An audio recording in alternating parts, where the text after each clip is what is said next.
programmation qui sera présentée prochainement au Parlement. Je vous remercie. Merci Madame la Ministre. La parole est à Monsieur Guillaume Gontard pour le groupe CRCE.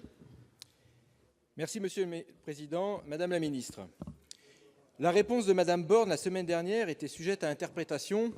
Aussi, comme je suis perspicace, vous me permettrez de vous interroger à nouveau sur le projet Lyon-Turin. En reprenant les conclusions du Conseil général des ponts et chaussées et de l'Inspection générale des finances, qui depuis 1998 n'ont cessé de rappeler que les voies existantes entre Lyon et Turin permettent de répondre aux besoins de transport des marchandises, le rapport Duron a adopté une position de bon sens. Dans les années 80, il circulait 120 trains de fret par jour et vers l'Italie en gare de Modane. Aujourd'hui, il n'en circule plus que 20. Pourtant, le réseau a été modernisé pour 1 milliard d'euros. Maintenant que l'informatique est performante, qu'en Italie la voie a été doublée, qu'il n'y a plus de douane et que les voies existantes sont loin d'être saturées, je vous propose de lancer un service d'intermodalité pour reporter les marchandises de la route vers le rail. Il suffit de revenir à une circulation de 120 trains de fret par an pour compenser la circulation de 1 million de camions. Ce faisant, votre gouvernement fédérera les transporteurs routiers, les opérateurs ferroviaires, les gestionnaires d'infrastructures, les organisations de protection de l'environnement, les cheminots et les contribuables. Mieux, vous seriez à l'initiative de mesures concrètes pour améliorer la sécurité routière, pour lutter contre les émissions de CO2 et atteindre l'objectif de 50% de part du ferroviaire imposé par l'Europe. Cela permettra également de créer au moins 400 emplois pour la manutention et le chargement des trains d'intermodalité. En respectant l'article R. 1512-2 du Code des transports, grâce aux bénéfices tirés du tunnel du Mont-Blanc, versés au fonds public pour l'intermodalité, ces réalisations sont finançables immédiatement, à l'inverse du Lyon-Turin qui doit disposer de financements préalables comme le prévoit le traité bilatéral. Madame la ministre, pourquoi donc attendre un dispendieux et pharaonique tunnel au lieu de régler la question du fret ferroviaire franco-italien rapidement et simplement? Merci. Merci, chers collègues. Madame la Ministre.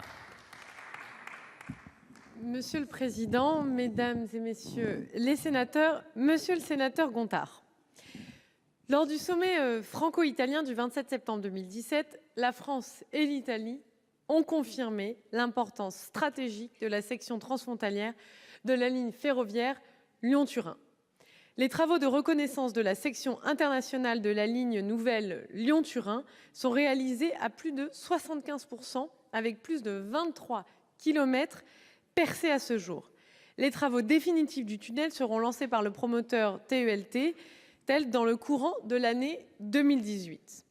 À l'horizon 2030, la mise en service du tunnel ferroviaire Lyon-Turin doit permettre de revitaliser le trafic fret ferroviaire en disposant d'une infrastructure fiable et performante, non permise par la modernisation de la ligne existante, en cohérence avec les autres ouvrages européens qui sont déjà réalisés.